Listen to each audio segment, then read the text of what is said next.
Assalamualaikum warahmatullahi wabarakatuh.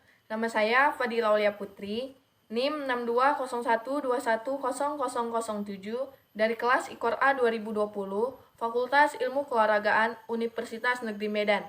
Di sini saya akan menjelaskan mengenai protein. Apa itu protein? Protein adalah senyawa organik kompleks berbobot molekul tinggi yang merupakan polimer dari monomer-monomer asam amino yang dihubungkan satu sama lain dengan ikatan peptida. Molekul protein mengandung karbon, hidrogen, oksigen, nitrogen, dan kadangkala sulfur serta fosfor. Protein berperan penting dalam struktur dan fungsi semua sel makhluk hidup dan virus. Kebanyakan protein merupakan enzim atau subunit enzim. Jenis protein lain berperan dalam fungsi struktural atau mekanis, seperti misalnya protein yang membentuk batang dan sendi sitoskeleton. Adapun jenis-jenis protein dan pembagian protein. Dalam protein, terdapat jenis atau macam-macam protein yang terbagi atas 3, yaitu 1. Jenis protein berdasarkan fungsinya. Protein berdasarkan fungsinya terdiri atas 3 macam. 1. Protein sempurna. Protein sempurna ialah protein yang di dalamnya terkandung suatu asam amino yang lengkap. Protein sempurna tersebut pada umumnya terdapat pada protein hewan. 2. Protein kurang sempurna. Protein kurang sempurna ialah protein yang asam aminonya lengkap, namun jumlah dari beberapa asam amino tersebut sedikit. Protein kurang sempurna tidak mampu untuk mencukupi pertumbuhan, namun protein kurang sempurna dapat mempertahankan jaringan yang telah ada sebelumnya. 3. Protein tidak sempurna. Protein tidak sempurna ialah protein yang kurang atau juga tidak mempunyai asam amino esensial. Protein tidak sempurna tidak mampu untuk mencukupi pertumbuhan dan juga mempertahankan yang telah ada sebelumnya. 2. Jenis protein berdasarkan komponen-komponen penyusunnya. Jenis-jenis protein berdasarkan komponen-komponen penyusunnya terbagi atas 3, antara lain 1. Protein sederhana. Protein sederhana ialah protein dari hasil hidrolisa. Total protein tersebut campuran atas berbagai macam asam amino. 2. Protein kompleks. Protein kompleks ialah protein dari hasil hidrolisa. Total protein jenis tersebut terdiri dari berbagai macam asam amino.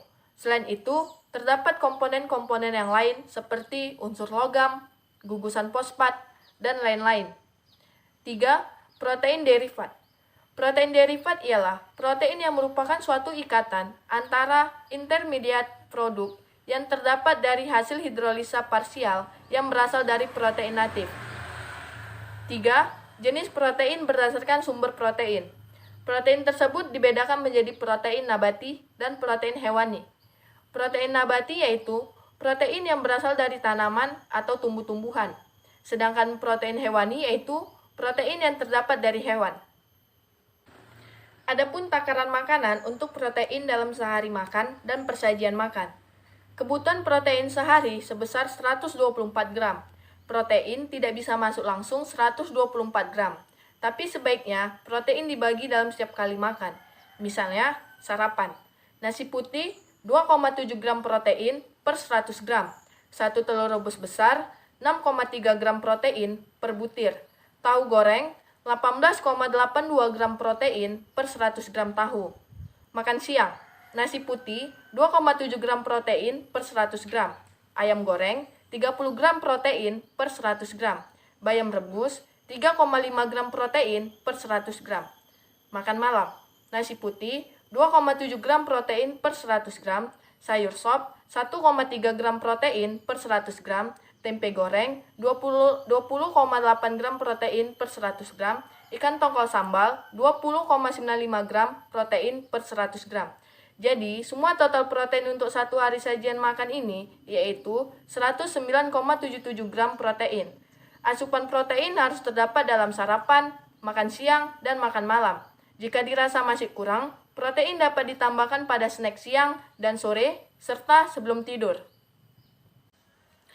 Di sini saya akan menjelaskan 3 contoh produk yang mengandung protein. Di sini saya menggunakan produk Fitbar Fruit Fitbar, roti sari gandum, dan nabati cheese wafer.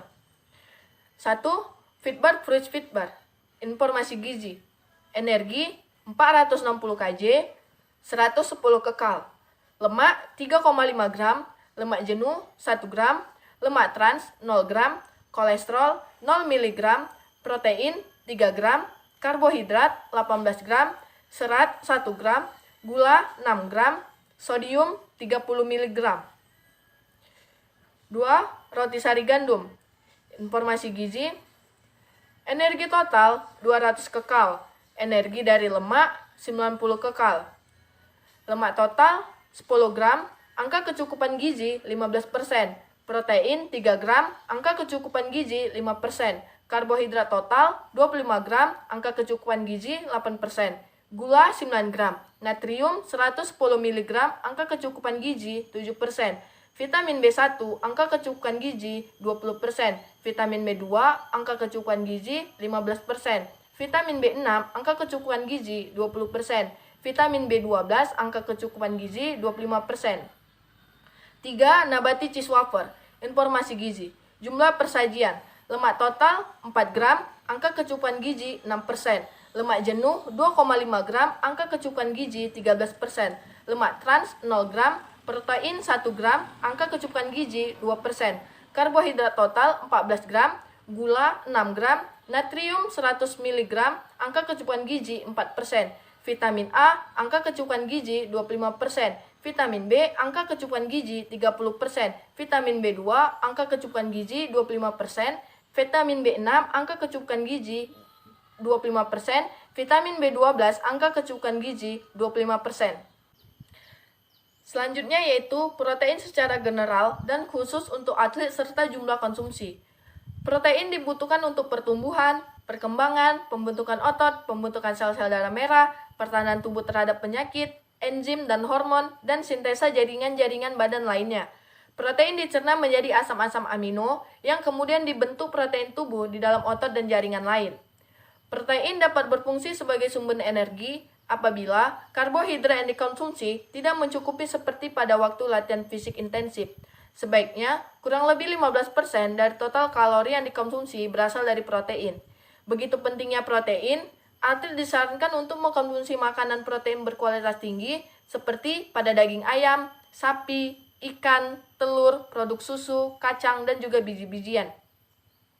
Kebutuhan protein untuk orang dewasa sehat sehari-harinya adalah untuk mengganti nitrogen yang hilang, yang berhubungan dengan olah daya atau metabolismenya, serta yang hilang dari kulit dan usus, yaitu sebesar 0,6 gram per kilogram berat badan. Atlet cabang olahraga yang memerlukan kekuatan dan kecepatan perlu mengkonsumsi protein antara 1,2 sampai 1,7 gram per kilogram berat badan per hari, dan atlet endurance antara 1,2 sampai 1,4 gram per kilogram berat badan per hari. Sumber protein berasal dari pangan hewani seperti susu, telur, daging, unggas, ikan, dan kerang, serta pangan nabati seperti kedelai dan produk olahan lainnya seperti tempe, tahu, dan kacang-kacangan. Selain itu, di dalam tubuh, protein juga memiliki fungsi. Yang pertama, sebagai zat pembangun, di mana protein berperan sebagai bagian utama sel dan protoplasma, bagian padat jaringan tubuh, penunjang tulang, gigi, rambut, dan kuku, bagian enzim dan hormon, bagian cair dari kelenjar, serta merupakan bagian dari zat antibodi. Yang kedua, sebagai pengatur kelangsungan proses dalam tubuh. Yang ketiga, sebagai pemberi tenaga dalam keadaan energi kurang tercukupi oleh karbohidrat dan lemak. Selain memiliki fungsi yang baik di dalam tubuh, ternyata protein juga memiliki efek negatif dan efek positif. Efek negatifnya yaitu, apabila seseorang mengkonsumsi protein secara berlebihan, maka dapat membahayakan kesehatan tubuh, seperti kehilangan kalsium, menyebabkan sembelit, memicu diare, penyebab penyakit ginjal, bau mulut, berat badan meningkat, dehidrasi, meningkatnya resiko penyakit kanker, dan jerawat.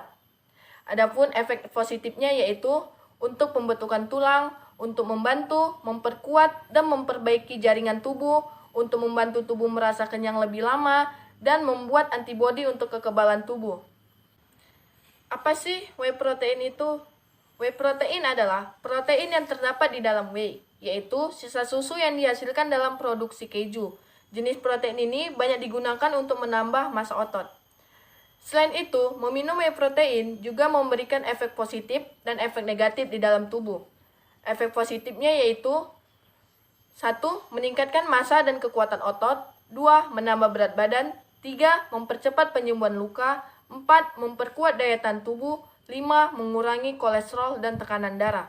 Sedangkan efek negatifnya yaitu mengkonsumsi whey protein berlebihan dapat menyebabkan masalah pencernaan seperti mual, perut kembung, diare, nyeri, dan kram perut.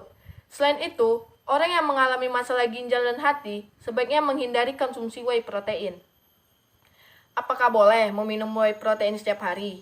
Tentu saya tidak, karena meminum whey protein atau protein kemasan seperti susu bubuk setiap hari dan mengkonsumsinya secara berlebihan justru bisa menimbulkan resiko bagi kesehatan. Karena protein bubuk mengandung 3 asam amino esensial, yaitu leusin, valin, dan isoleucin. Tapi perlu diingat bahwa sesungguhnya semua hal yang berlebihan sangatlah tidak baik.